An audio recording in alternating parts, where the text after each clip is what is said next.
Alright, this time, no ammo, no microphone offie.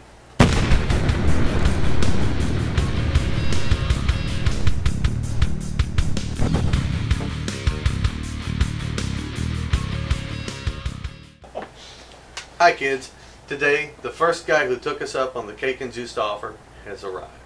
And he brought a Type 96 Japanese LMG. This thing is god awful gorgeous. It's matching numbers. It has a 7.62x39 conversion kit, which we need to do a little tweaking on, but you know, we're in shop, what the hell, why not? Little history on this thing. First off, yes, he will get cake and juice and it's going to be good. Right, Chris? Yep. See, there you go. Chris said it, it'll happen. Alright, Type 96 Japanese LMG is a follow-on to the Type 11. Type 11, the Japanese said, hey man, we need an LMG because everybody else is doing it, so we need to lay down suppressive fire, blah blah blah blah. Something like man-portable, you know, that kind of thing. So they did the Type 11. Type 11 was hopper fed. You put the stripper clips in the hopper and it would go brrr, and, brrr, brrr, brrr, and you just keep feeding them and just keep shooting. In theory. The problem was it didn't just keep shooting. The hopper would get jammed up by dirt and cobras and lions and orangutans and whatever else was around and jam the gun. Japanese troops didn't really like it too much. So they said, you know, we don't like it, get something better. So the Japanese came up, well, the Japanese, not the government, I guess the, I don't know, some you know, company, came up with the Japanese Type 96 LMG. LMG being light machine gun. It's basically a ZB-26. There's of course differences, as there always is, between the ZBs and the brands and this and whatever else. But it's basically the same thing, same principle. The head spacing is a little different, the lockup's different, but it's, come on, it's a ZB. Check it out. The magazines on these, this right here, it's worth like $1,000. Yeah, this is a $1,000 magazine. So if you've never seen one before, $1,000 right there. I'm pretty careful with it. It's a magazine for $1,000. Alright, check it out. Barrel fluting, if you'll notice, it's not just fluted, it's actually spiral fluted. It's really pretty. This is a really pretty gun. It's actually not too heavy, it's pretty light. You can actually fire it on the move, and well, the scope kind of sucks. We'll find out more when we shoot it later. But you can actually fire it on the move, put your mag in, you know, go to town. It's an open bolt weapon. Has graduations on the iron sights up to at least 1,100 meters, 1,200, 13, 14. It probably goes up to like 2,000, which is not going to happen. This is a 6.5 millimeter. 6.5 is good, but a little underpowered. Yeah, it's kind of equivalent to a 7.62-39, but a little bit more oomph to it. The thing was, it didn't really have the power to penetrate through cover. And this gun, while being cool and while I love it, didn't really work for the Japanese either. It was plagued by jamming problems. So they went to the Type 99, which was in 7.7. Now here's the thing. Japanese had 6.5, 7.7, and 7.7 rimmed. So they also had 8mm little gun, Nambu, 8mm Nambu. So that's just on the small arms side of things. They had like 4 different calibers. That sucks. That's kind of a nightmare if you want to get your supply trains going, because you got to supply all this stuff. And it's like, hey man, I need 7.7, and maybe you end up with 7.7 rimmed. Or hey man, I need 7 or 6.5, and then you end up with 7.7 non-rimmed, or God knows what you end up with. So, you know, those armies out there that watch the Gunner's Vault, don't do that. Stick to like 2 calibers, maybe 3 at most. What can I tell you about the gun that I haven't just said?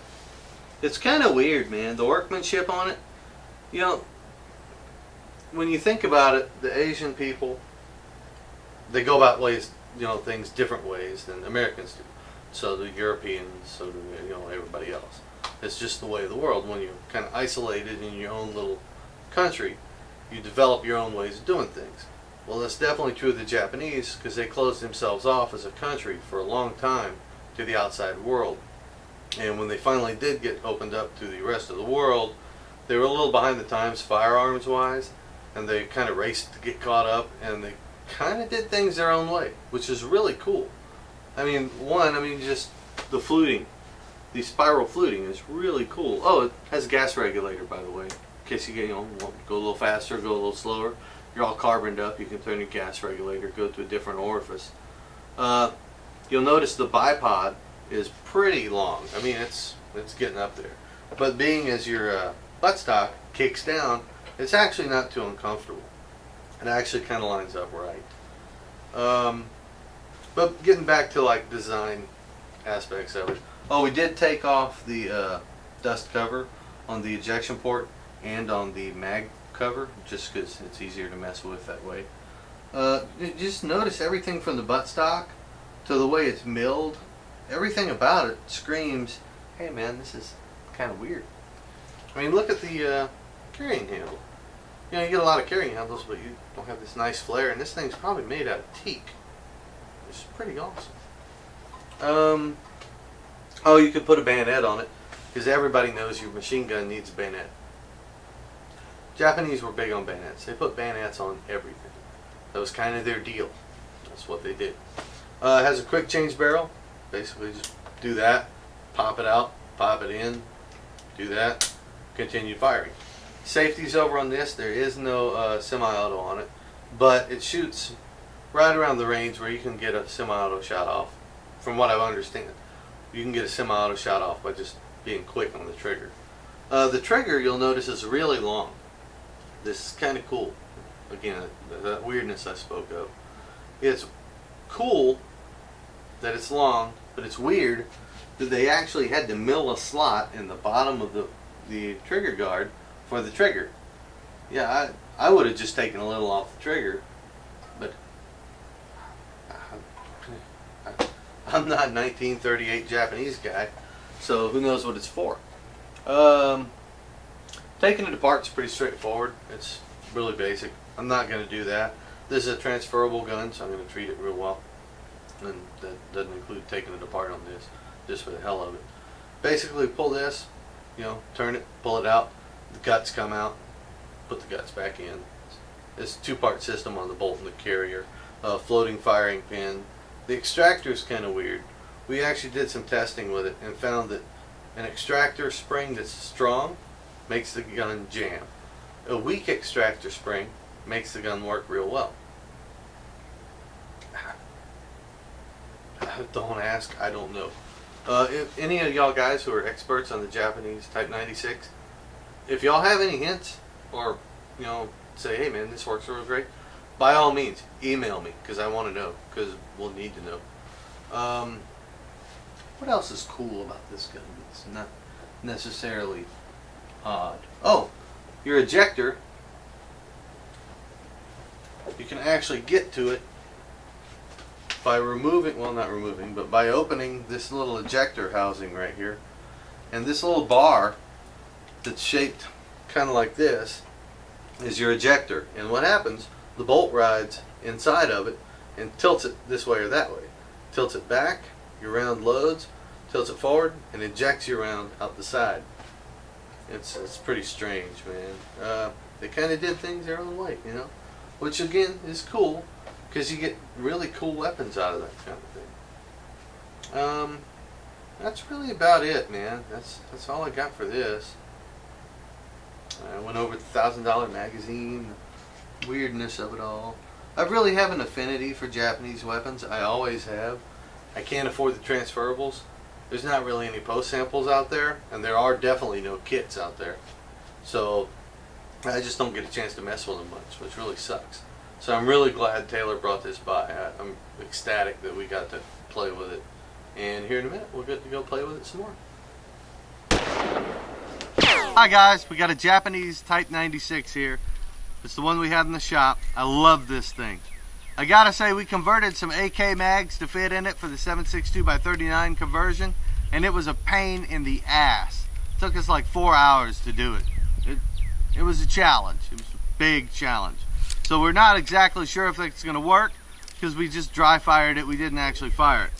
One thing though, we mounted the scope on this, and as you can see, the scope is actually on the right side of the gun, where the shooter is on the left. So we'll see how that works. So let's shoot it and see what we can see. See how comfortable this thing is. Well, it's actually not bad. Oh my God. Alright. The scope is useless. Holy crap. Hey, but I get a good view of the barrel, so that's cool. Well, let's try it. Alright. Put it on safe for loading. Getting the mags in sometimes sucks. I lucked out. Wish me the best.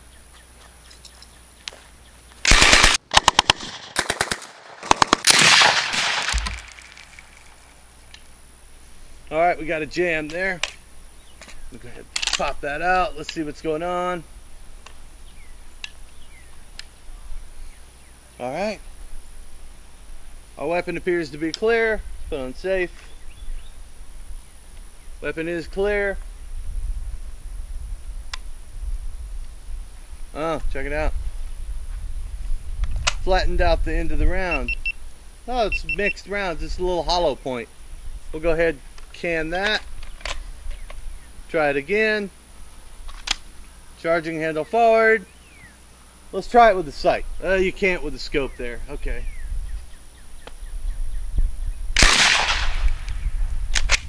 Nope. Alright, we're having some issues with it. Stovepipe.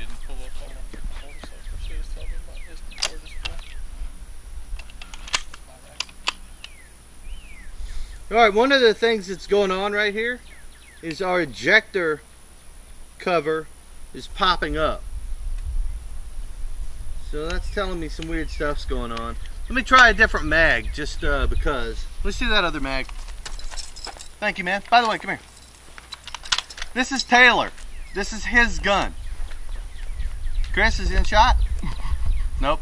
Alright, this is Taylor. This is his gun. He's letting me shoot it. This is awesome. So a little later on, we're going to go back to the shop, clean it up, and have cake and juice. Thanks, man.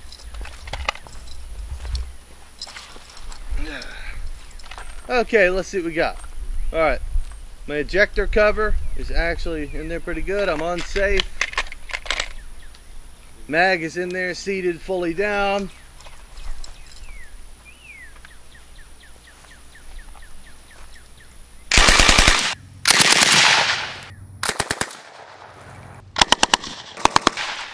That's a lot better.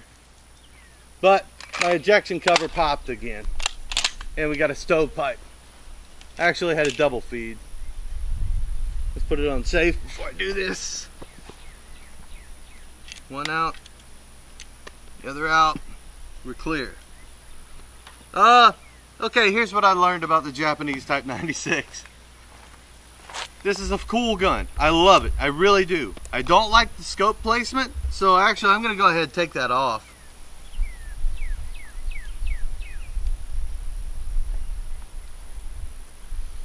Taylor, what's the trick on that? Unscrewed all the way or what? Yeah, all the way? Okay, cool. Thank you, bud. So I don't like the scope placement. It's just horrible. It might work without sunglasses. With sunglasses it doesn't. We're getting double feeds. Our ejector cover is popping up and off. I'm not sure why that is. It's in safe right now. This right here, by the way, is the ejector. You'll notice we took the top cover or the dust covers off the mag housing and off the side of the gun, off the ejection port.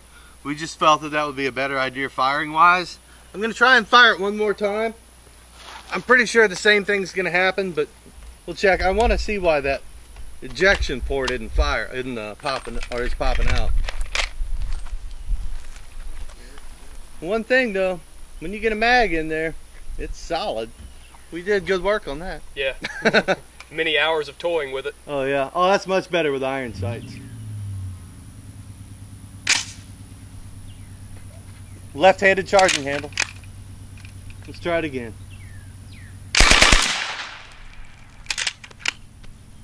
All right, what do we got? We got good solid hits on the primers. Wow. Dud ammo. Yeah.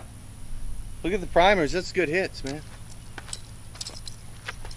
It looks to be slowing down. But this is the weirdness right here. Your ejection port cover. It had done that when I test fired it the first time. Those popped out.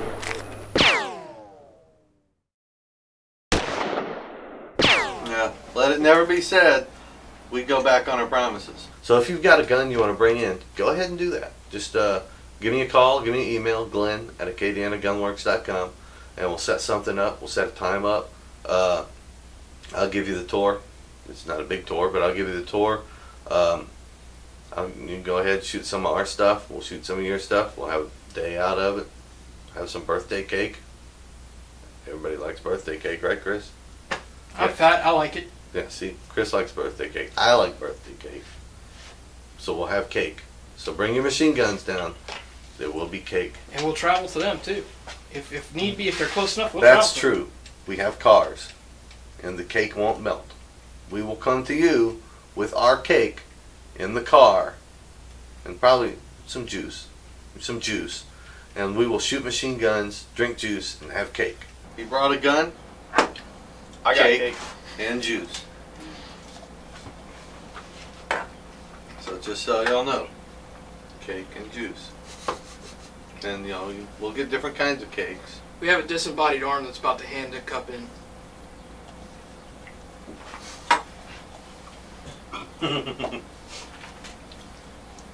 Awesome. That's for the next guy who brings a gun for his juice. You know, I think it's worth somebody buying a machine gun just so they can come and eat cake, have cake and juice. Oh, it's good cake. It's worth a few $1,000s. Yeah. $11,000 to get cake. That's a bargain. Yep. Well, and juice. Maybe I'm just paying for your company. Yeah. Actually, you know what's going to be cool? You're going to have that juice mustache looking thing like you had in like fifth, or you know, when you were 5 or something. Kind of like that purple drink. No, we don't do purple drink here. No. Telephone. We also don't drink the Kool-Aid. The wife's headed home, just in case y'all were wondering. Just took your credit card. All right, kids. Well, that's the Japanese Type 96 LMG. A lot of fun to fire.